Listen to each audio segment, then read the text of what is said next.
Сәлем, менің құрметті оқушым, 4-ші сыныптарға арналған қазақ тілі пәнінің алғашқы сабағын бүгін бастамақпыз. Сабағымызды бастамас бұрын біздің арнамызға тіркеліп кетуді және қоңырауша белгіні басуды ұмытпа. Алғашқы сабағымыздың тақырыбы тіл және сөйлеу деп аталады.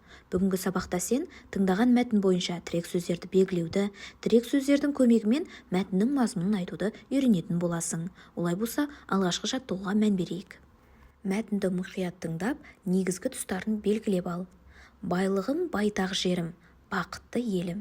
Көрсең, көз тоймас асқар шыңды тауларым, миуалы бауларым, асу-асу белдерім, айдын шалқар көлдерім, орам-орам орманым. Алтайдан Атырауға дейін созылып жатқан кең байтақ жерімізге ірі-ірі елдер тұтасымен сыйып кетер анық. Елімізде 100-ден астам ұлт өкілде тату-тәтті өмір сүреді. Қазынаның барлығы да қазақ жерінің топырағында тұнып жатқанын екінің бірі біледі. Ал ғарышқа жол Байқоңырдан басталатын мақтан етпейтін кім бар? Орынды мақтаныш. Елім де, жерім де оған әбден лайық. Жақау Дәуренбековтен. Мәтіннің ішінен белгілеп алуға арналған тірек сөздерді айтып өтелік. Байтақ жер, бақытты ел, асу-асу бел, айдын шалқар көл, орам-орам орман, Байқоңыр, ғарышқа жол, ірі-ірі елдер және де мақтаныш сөздерін кірістіруге болады. Парталас досың мәтіннің мазмұнына тірек болатын сөздерді дұрыс белгілей алды ма? Оның қатесін тауып, өз нұсқаңды ұсынуды ұмытпа. Екінші жаттығуға мән берейік. Тірек сөздердің қатарын толықтырып жаз. Алдымен бізге берілген тірек сөздермен таныс болайық. Байлық, байтақ жер, бақытты ел, асқар шыңды таулар деп берілген екен. Ал енді осы сөздерді ары қарай жалғастырып көрейік. Миуалы баулар, айдын шалқар көлдер, орам-орам ормандар, ірі-ірі елдер, қазына, Байқоңыр, мақтаныш, лайық және де тағы басқа сөздерді атауға болады. Берілген жаттығуды көркем етіп дәптеріңе жазып алуды ұмытпа. Келесі 3-ші жаттығуымызға назар аударайық. Айтылған пікірлер рас немесе жалған екенін анықта делінген.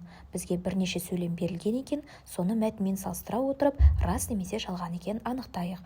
Алғашқы сөйлем: менің байлығым байтақ жерім, бақытты елім. Бұл мәтінде бар ма? Әрине бар. Демек бұл берілген сөйлем рас.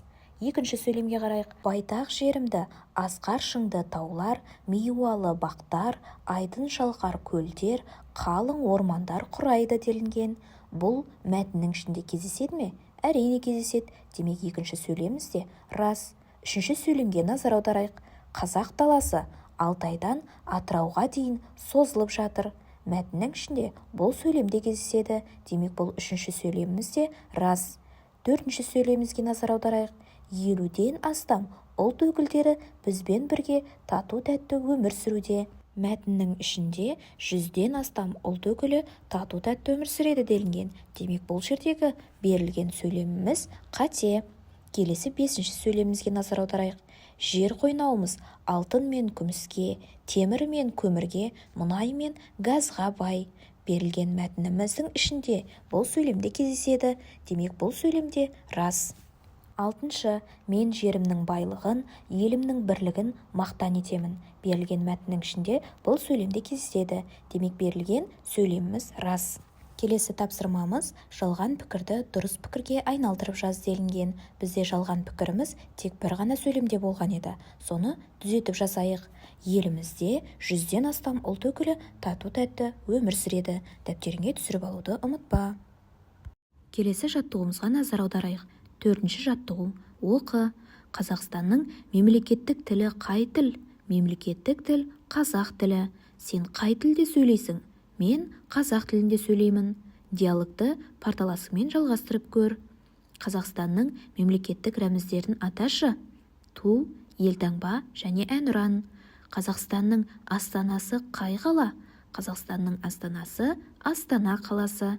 Міне осындай диалогтарды құрастыруға болады.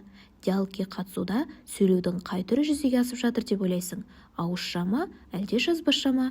Әрине ауызша, себебі біз сөйлеу арқылы орындап жатырмыз. 5-ші жаттығу. Қазақ тілі, ана тілім тақырыбында көпшілік алдында сөйлеуге дайындал. Ол үшін жоспар құр, не сөйлейтініңді құрған жоспарыңа сәйкес ретте, сөзіңді түсінікті, мәнерлі жеткізуге тырыс, сөйлегенде қанатты сөздер мен мақал-мәтелді қолдануды ұмытпа делінген. Құрметті менің оқушым, саған арнаған кішігірім жоспар мен мәтін құрастырдым. Сол мәтінді үлгі ретінде ала отырып, өзің де жоспар мен мәтін құрасаң болады. Жоспары: бірінші ана тілі, екінші өнералды қызыл тіл, үшінші өз тілім. Менің ана тілім шексіз бай, шырайлы, тегеуріні мықты тіл. Өйткені өмірдің алмастай қырын, абзал сырын түсіне білуіме басты себепкер сол ана тілім. Мынау жарық дүниеге келгеннен бастап, ананың әлдиімен бойыма сіңіріп келе жатқан тілім мен үшін ең қастерлі, ең қымбат тіл. Тілдің көмегімен өнерді, білімді, ғылымды игереміз. Өткен кеткенімізді саралап, сабақ аламыз. Өнер алды қызыл тіл деген осыдан шыққан болар. Тіпті ақын жазушыларымыздың бірі Қадыр Мырза Әли ағамыз да ана тіліне деген құрметін мына өлең шумақтар арқылы жеткізгісі келген. Ана тілің арың бұл, ұятың боп тұр бетте, өзге тілдің бәрін біл, өз тіліңді құрметте. Мен өз тілімді құрметтеймін, ана тілімізді ұмытпайық, құрметтейік, аялайық.